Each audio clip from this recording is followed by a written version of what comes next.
લોકો એટલા મૂર્ખ નથી કે તેઓ વાર્તા કહે, આ થશે અને તે થશે, અને પછી તેઓ ખોવાઈ જશે. જ્યારે નીતિશ લખનૌ આવ્યા અને અખિલેશને મળ્યા ત્યારે શું તેઓ માયાવતીને મળ્યા? મને નથી લાગતું કે આવું થયું. તે તેણીને મળ્યો પણ ન હતો. મને નથી લાગતું કે આવું થયું. અમે કોઈ પણ એક ભાગ બની શકે છે. મારો મતલબ ભારત જોડાણ અથવા તો INDI સાથે પણ જોડાણ. તમે તેમનો એક ભાગ બની શકો છો. એક રાત્રિભોજનએ તમારું જીવન બદલી નાખ્યું.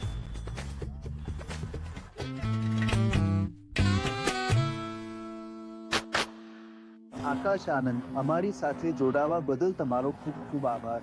તે તમારા માટે ખૂબ સારું છે. હું જાણું છું કે આ તમારા માટે વ્યસ્ત સમય છે અને તમે તમારા જીવનમાં એકવાર માટે સખત મહેનત કરી રહ્યા છો.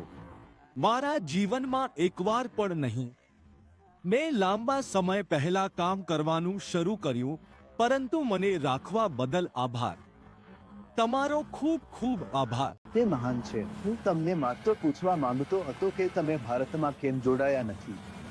BSP ભારતમાં કેમ ન જોડાયું? અમે INDI બ્લોકમાં જોડાયા નથી કારણ કે ચોક્કસપણે વિચાર પ્રક્રિયા અથવા નીતિઓ કે જે તેઓ ચલાવવા માંગે છે, અમે તે સિદ્ધાંતો પર તેમની સાથે સંરેખિત નથી. મને લાગે છે કે તેમની પાસે તેમના વચનો પૂરા ન કરવાનો ટ્રેક રેકોર્ડ છે અને માત્ર INDI બ્લોક અથવા NDI બાજુઓ. અમે ખૂબ આરામદાયક અને આત્મવિશ્વાસ અનુભવતા નથી કે તેઓ જે પણ પ્રતિબદ્ધ છે તેઓ પહોંચાડવામાં સક્ષમ હશે. મને કહો, શું તેઓ આવ્યા અને તમને જોઈને આમંત્રણ આપ્યું અથવા તેઓએ તે ન કર્યું? તેઓ શરૂઆતમાં અમને બોર્ડમાં લાવવા અથવા BSP અને સામેલ કરવામાં અચકાતા હતા. તેના ભાગરૂપે INDI બ્લોક. તેઓ અચકાતા હતા. હા, મને લાગે છે કે અન્યથા તેઓ શરૂઆતમાં જ આવ્યા હોત જ્યારે તેઓ બધું ઘડતા હતા. શરૂઆતમાં શું થયું? જ્યારે નીતિશ લખનૌ આવ્યા અને અખિલેશને મળ્યા ત્યારે શું તેઓ માયાવતીને મળ્યા? મને નથી લાગતું કે આવું થયું. તે તેણીને મળ્યો પણ ન હતો. મને નથી લાગતું કે આવું થયું. તેણે શું કર્યું? મને ખબર નથી કે એક શું કરે છે. મારો મતલબ, માણસો છે. તેને જે યોગ્ય લાગ્યું તે તેણે કર્યું. પરંતુ મને લાગે છે કે તેઓ નથી માનતા કે આપણે જરૂરી છીએ, તેથી મને લાગે છે કે તે સારું છે. જો તેઓ વિચારે છે કે તેઓ અમારા વિના જીતી શકે છે, તો તેમને દો. પરંતુ તેઓ અખિલેશને મળ્યા અને માયાવતીજીને મળવાનું ન કહ્યું. નથી કે હું પરિચિત છું. તમે શું વિચારો છો? તમને શું લાગે છે? તમે તમારા ભૂતકાળ ખોવાયેલા મતદારોને તમારી પાસે પાછા લાવવાનું કેવી રીતે આયોજન કરી રહ્યા છો? વ્યૂહરચના શું છે? વ્યૂહરચના સરળ છે. અમે 2007-2012ની સરકારમાં જે વ્યૂહરચનાઓ પર કામ કર્યું છે તેને અમે મોટા પાયા પર સમગ્ર ભારતમાં લાગુ કરીશું. અમે બહેનજીના શાસન અને વિકાસ મોડલ સાથે સમાજમાં પાછા જઈ રહ્યા છીએ.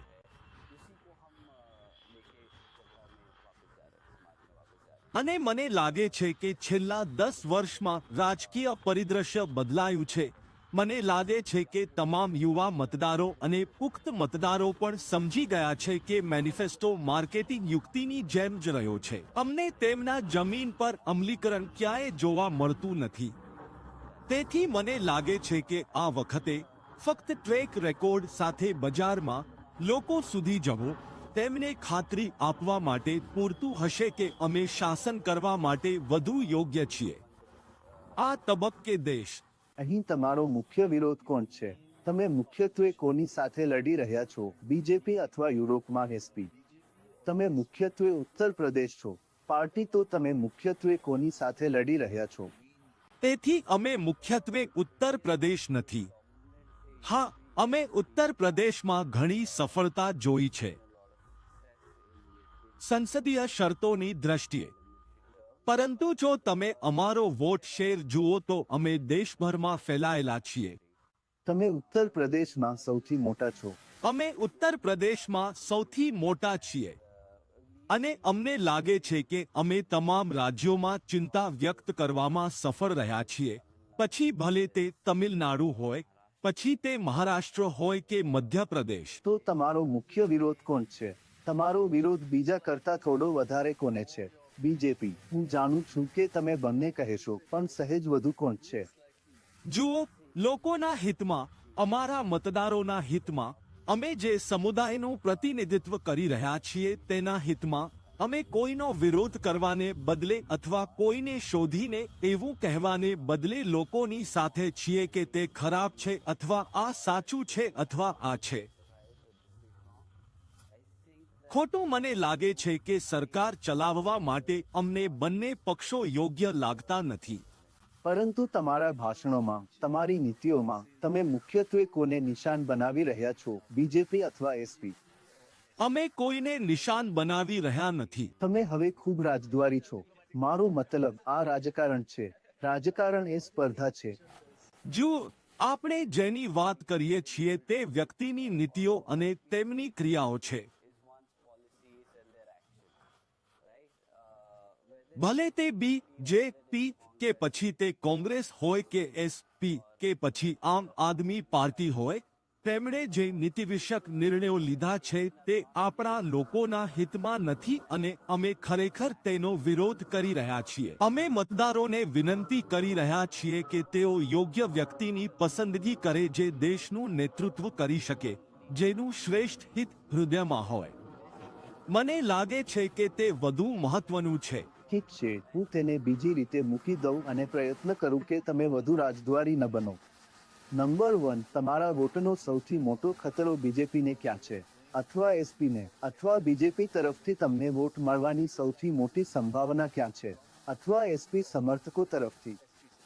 મને લાગે છે કે અમારા મતદારો તમામ પ્રકારની પૃષ્ઠભૂમિ, તમામ સમુદાયો, તમામ જાતિઓમાંથી છે. જો તમે તેને તે દ્રષ્ટિકોણથી જુઓ, જો તમને જવાબ જોઈએ છે, તો મને લાગે છે કે અમે આ ક્ષણે તમામ મોરચે લડી રહ્યા છીએ. આ એક એવી ચૂંટણી થવાની છે જ્યાં મતદારો બીજેપી, કોંગ્રેસ, એસપી અને અમારી પણ રાહ જોઈ રહ્યા છે. તેથી તે ચારે ખૂણા પર લડાઈ હશે.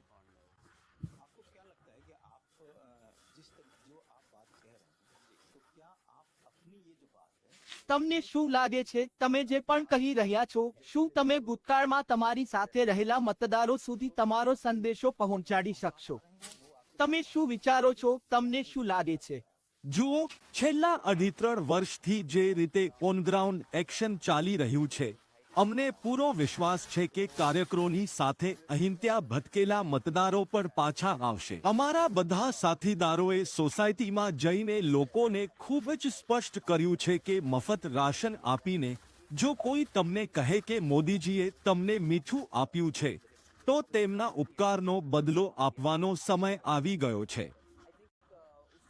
મને લાગે છે કે બહેનજીએ આ વખતે સ્ટેજ પર ખૂબ જ સ્પષ્ટપણે કહ્યું છે કે આ મોદીનું મીઠું નથી, તમારા કરદાતાઓના પૈસા છે જે તમને રાશન આપવા માટે તમારા ખિસ્સામાંથી કાઢવામાં આવે છે.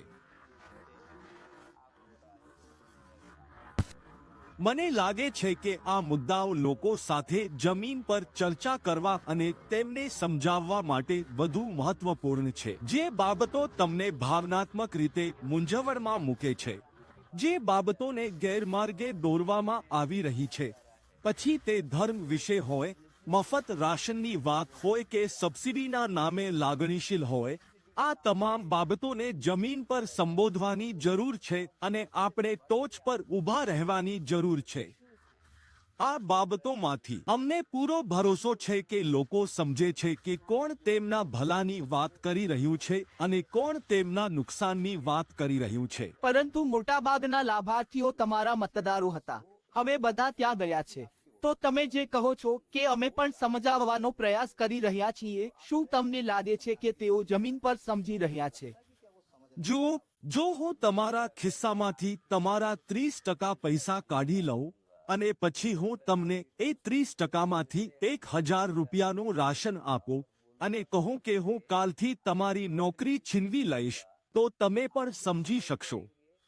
તે મને મફત રાશનની યોજના બતાવીને મને મૂર્ખ બનાવી રહ્યો છે અને મારી નોકરી છીનવી રહ્યો છે. તો આપણે પણ બહુ સમજાવવાની જરૂર નથી. લોકો સમજે છે. બહુ સમજુ લોકો છે. આપણા લોકો એટલા મૂર્ખ નથી કે તેઓ ફરી એક વાર્તા કહે કે આ થશે અને તે થશે અને પછી તેઓ ભટકી જશે. આ આટલો મોટો પડકાર છે. તમારા મતે વાસ્તવિક પડકાર શું છે? મારો મતલબ, જો આપણે મુદ્દાના વાસ્તવિક જડને જોઈએ તો તે શું છે? તેમની યોજનાઓ. તમે મતદારોને કેવી રીતે પાછા લાવવા માંગો છો? જુઓ, તેમને પાછા લાવવા માટે મને લાગે છે કે પડકાર સમજાવવો છે. અમારો સંદેશ દરેક સુધી પહોંચાડવો તે એક પડકાર છે. સમજાવવું એ કોઈ પડકાર નથી કે લોકોને સમજાવવું એ કોઈ પડકાર નથી. અમારા મતદારો સમજદાર છે. જો મોદીજીની વાત કરીએ તો એક સમય હતો જ્યારે તેઓ કહેતા હતા કે હું 2 કરોડ નોકરીઓ આપીશ, હું રોજગાર બનાવીશ, હું મેક ઇન ઇન્ડિયા શરૂ કરીશ. અને આજે મોદીની ગેરંટી છે કે અમે રામ મંદિરની વાત આખી દુનિયામાં ફેલાવીશું. અમે નોકરી, રોજગાર, મોંઘવારી ઘટાડવાની વાત કરતા હતા અને હવે તમે ધર્મની વાત કરો છો. લોકશાહી છે અને આ ભારત ધર્મનું બની ગયું છે.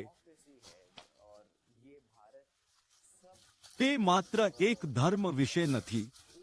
લઘુમતી જૂથો અને લઘુમતી ધર્મ જૂથોને હિન્દુ સમાન અધિકારો છે. તેથી મને લાગે છે કે તેને અગ્રતા આપવી તે ખોટું શાસન છે. અને આ વખતે તેઓ જે મેનિફેસ્ટો લાવ્યા છે તે તેમની માનસિકતા પર દર્શાવે છે કે તેઓ ભારતને કઈ દિશામાં લઈ જવા માંગે છે. અને અમારા મતદારો તેના માટે તૈયાર નથી. મને પ્રમાણિકતાથી કહો, શું તમારું લક્ષ્ય 2024 લોકસભાની ચૂંટણી છે કે 2027ની વિધાનસભાની ચૂંટણી? તેથી અમે બંનેને નિશાન બનાવી રહ્યા છીએ. તમે ખૂબ રાજદ્વારી છો. બધું સમાન છે. બધું સમાન છે કારણ કે બધા કહે છે આંસિયામાં તમે વધુ 2027ને નિશાન બનાવી રહ્યા છો. તેથી અમે 2024ને લક્ષ્યાંક બનાવી રહ્યા છીએ. અમે જે ઉમેદવારોને મેદાનમાં ઉતાર્યા છે તે તમે જોયા છે ને?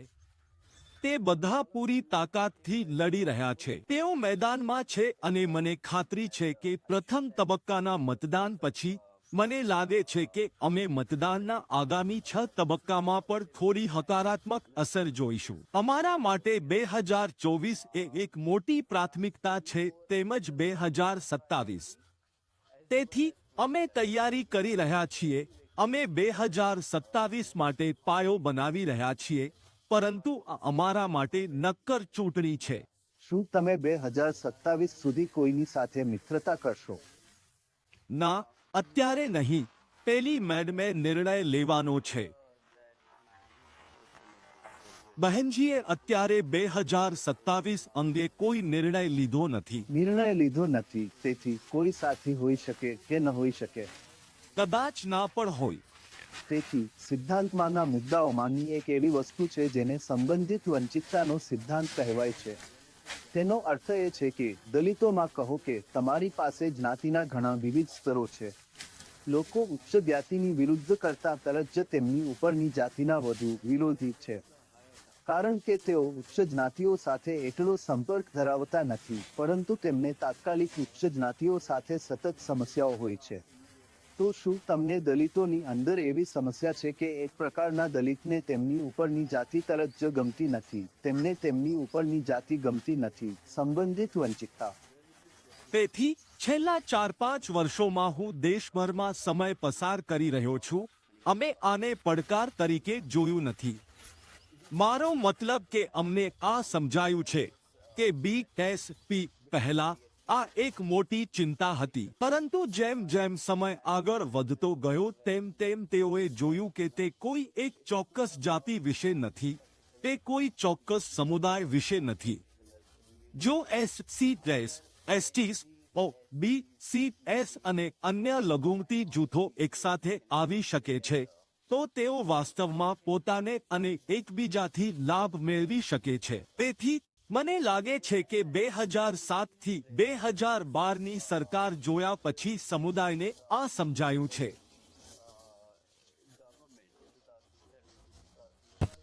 મારો મતલબ એ છે કે આપણે અત્યારે જે પાર્કમાં છીએ તે સાક્ષી છે કે જો સમુદાયો કેવી રીતે એકસાથે આવી શકે છે, તેઓ અવાજ આપી શકે છે, તેઓ તેમના નેતાઓ અને તેમના ગુરુઓ માટે રજૂઆત કરી શકે છે. પણ તમારા મતની ટકાવારી ધીમે ધીમે ઘટી રહી છે, ખરું ને? મતદારો ઘટ્યા અને મતો ઘટ્યા અને હવે ટકાવારી માત્ર 13% આસપાસ છે, જ્યારે સમાજવાદી પાર્ટી સાથેના તમારા ગઠબંધનના સમયે તે 22 થી 23% હતી. શું તમને લાગે છે કે આ વખતે તમારી સાથે કોઈ અન્ય પક્ષ ન હોવાથી તમે ફરીથી એ જ સ્થિતિમાં પાછા આવી શકો છો? તમે આ પડકાર કેવી રીતે લેશો? જુઓ, જ્યારે આપણે 2014ની વાત કરીએ છીએ ત્યારે અમારો વોટ શેર લગભગ 19% હતો અને 2022માં અમારો વોટ શેર લગભગ 19% હતો.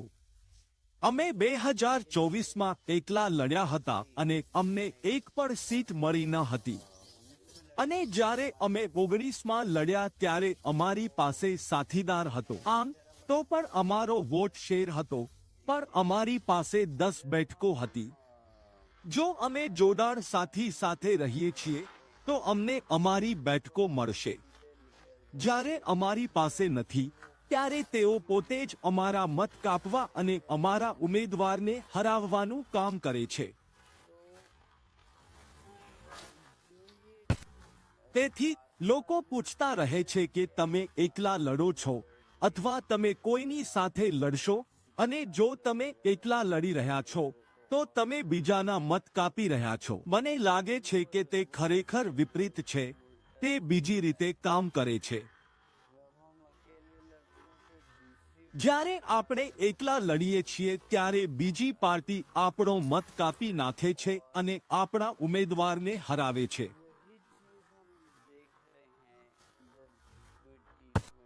અને 2022ની ચૂંટણીમાં આપણે એ જ જોઈ રહ્યા છીએ જે વિધાનસભાની હતી. અમને વધુ નુકસાન થયું કારણ કે વાર્તા જમીન પર ખૂબ જ ખરાબ રીતે બનાવવામાં આવી હતી અને મને લાગે છે કે અમે તેને યોગ્ય રીતે સ્પષ્ટ કરી શક્યા નથી. અમે જમીન પર તાત્કાલિક પગલાં લઈ શક્યા નથી. પરંતુ આ વખતે અમને પૂરો વિશ્વાસ છે કે અમારો વોટ શેર અને અમારી સીટની સંખ્યામાં ઘણો સુધારો થશે. તો તમે ઘણી વખત કહ્યું છે અને માયાવતીજીએ પણ કહ્યું છે કે આ બધા ઈડી અને સીબીઆઈ તમારી સામેના કેસ ખોટા છે. પરંતુ શું તેનાથી તમારા જીવન પર અસર થઈ છે? હેરાનગતિ, મુશ્કેલી, શું તે તમારા રોજિંદા જીવનને અસર કરે છે? શું તે તમારા માટે ચિંતાનો વિષય છે?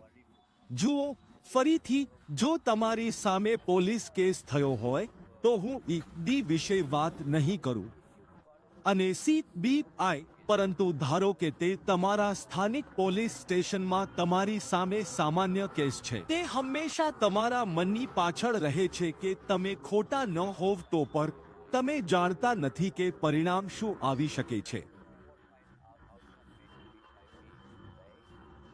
તેથી મને લાગે છે કે થોડી અગવડતા અનુભવવી અથવા તમારા મનની પાછળ સતત થોડી ચિંતા કરવી એ ખૂબ જ માનવીય બાબત છે. પરંતુ તે અમને અમારી નોકરીઓ કરતા અટકાવતું નથી કારણ કે અમે અપેક્ષા રાખીએ છીએ. કારણ કે જો તે તમને રોકે છે તો તેઓ જીતી ગયા છે.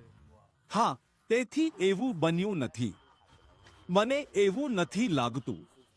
જો તમે રેલીઓને સંબોધતા બહેનજીના તાજેતરના ભાષણો સાંભળ્યા હોય તો તે વર્તમાન સરકાર અને આ શો ચલાવતા બે નેતાઓમાં શું ખોટું છે તે દર્શાવવામાં બરાબર સ્પષ્ટ થઈ ગઈ છે. માયાવતીજી સાથેના તમારા સંબંધો વિશે અમને થોડું કહો.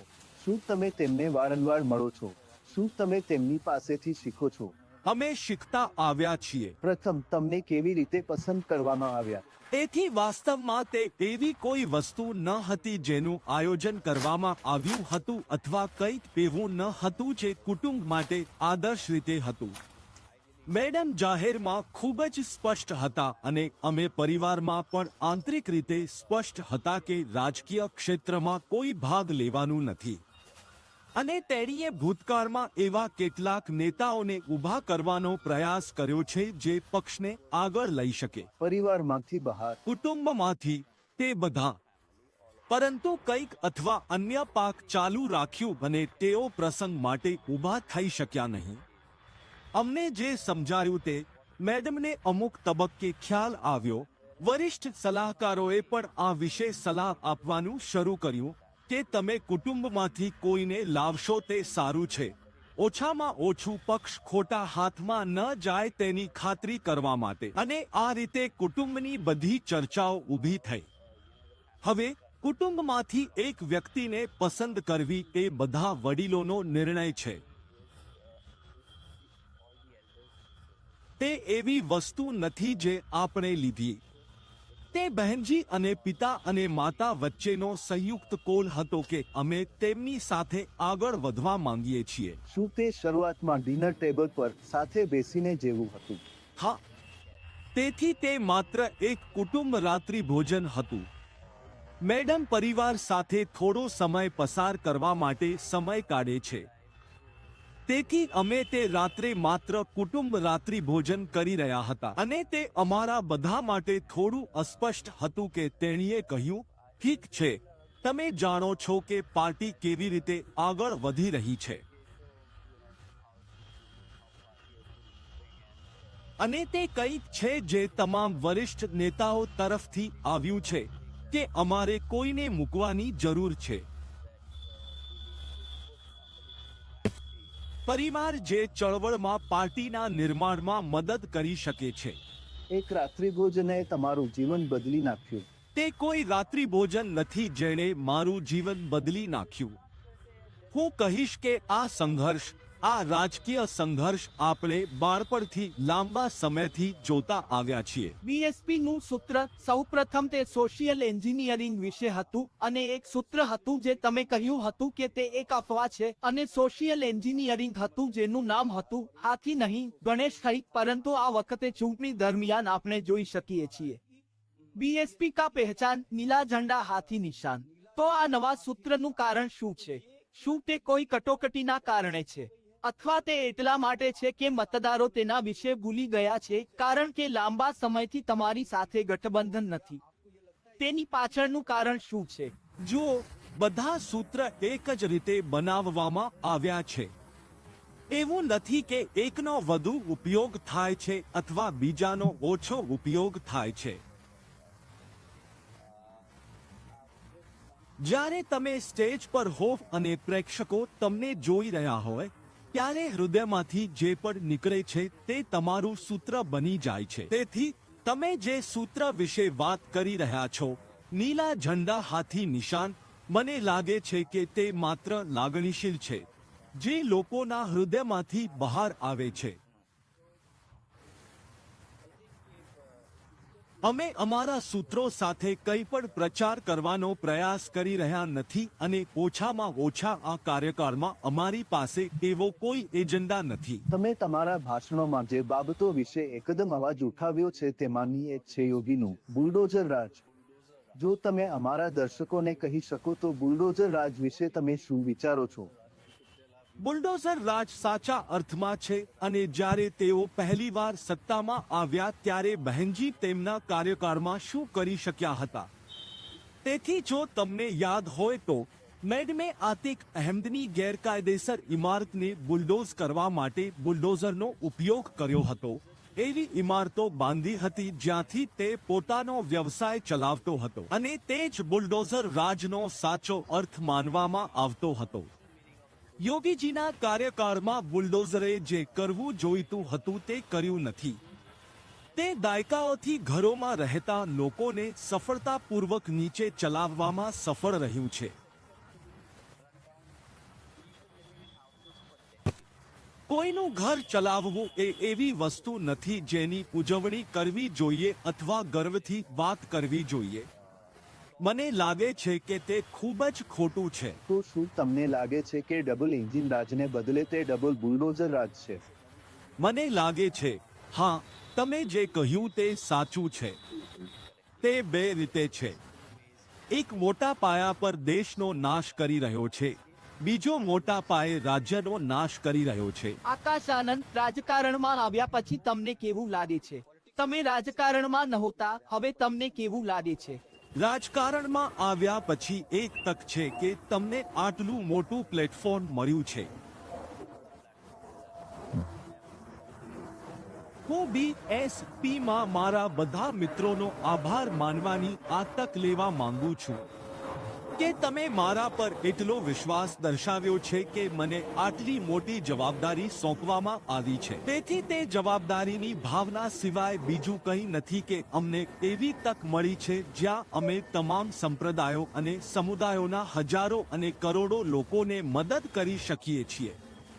તેથી તે કંઈ નથી, પરંતુ મને લાગે છે કે લોકોનો પ્રેમ કે જે હું દબાણથી એટલો દબાયેલો નથી અનુભવતો. 5-10 વર્ષ આગળ જોતા તમે યુવા છો, તો શું તમે સંપૂર્ણપણે દલિત પક્ષ તરીકે જ રહેવાના છો કે તમે તમારો આધાર પહોળો કરવા માંગો છો? અમે દલિત કોસેટ પાર્ટી નથી.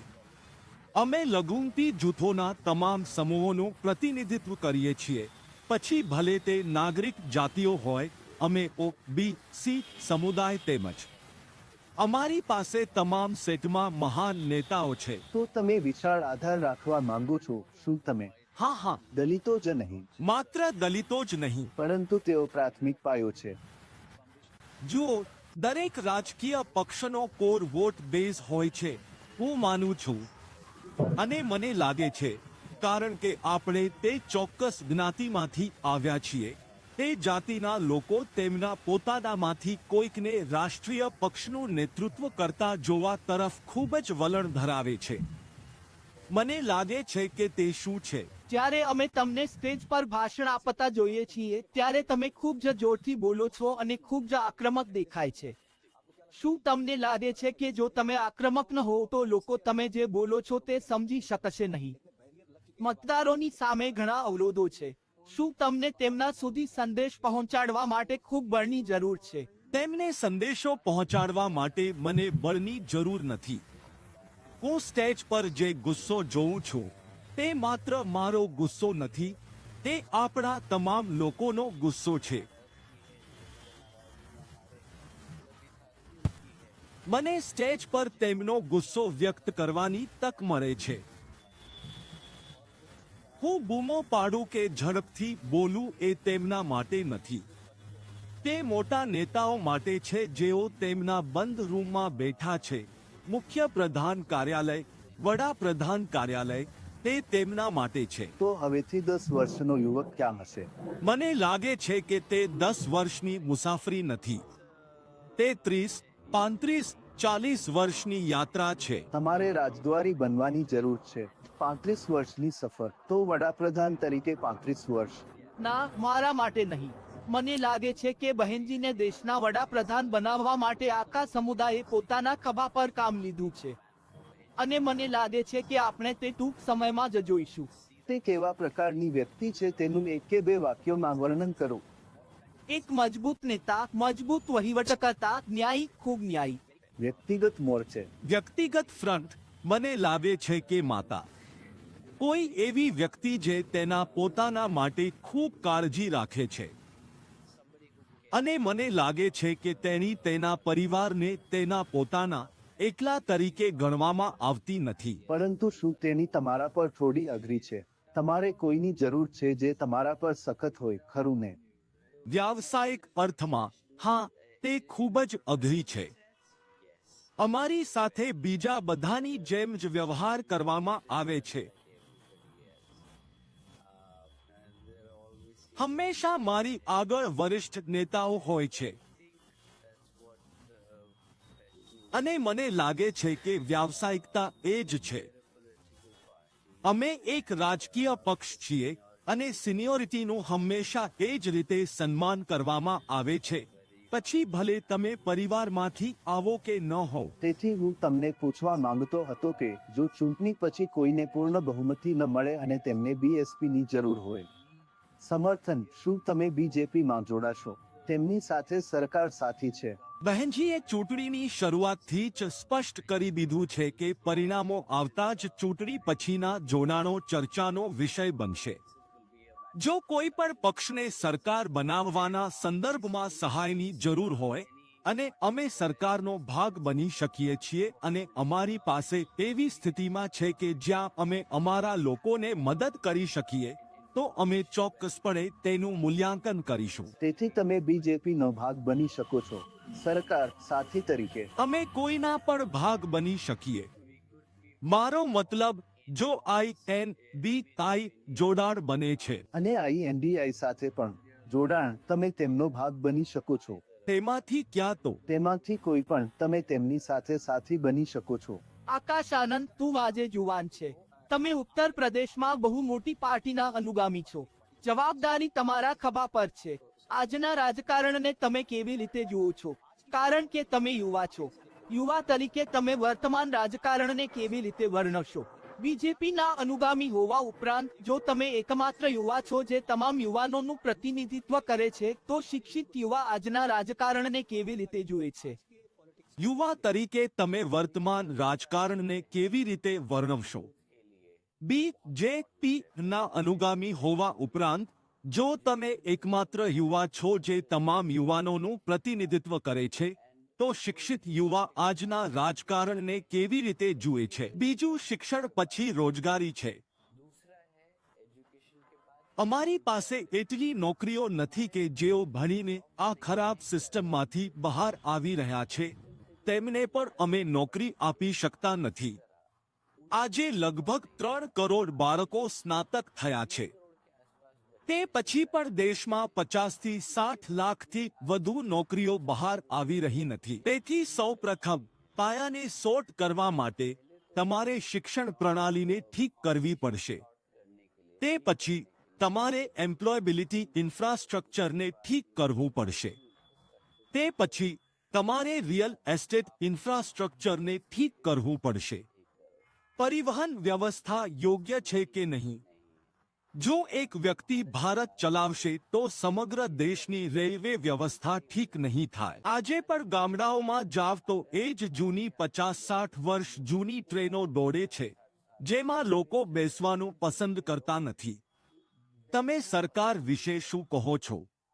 યુવાનો માટે આવી અનેક સમસ્યાઓ છે.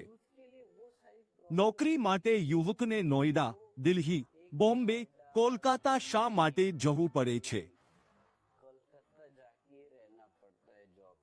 આપણે આપણા શહેરમાં આટલી મોટી અર્થવ્યવસ્થા કેમ ન બનાવી શક્યા? શું આપણે ખાનગી ક્ષેત્રને એટલું વધારી ન શકીએ કે ખાનગી ક્ષેત્રની કંપનીઓ નાના નગરોમાં તેમની ઓફિસો ખોલે, જેથી લોકો અહીં કામ કરી શકે?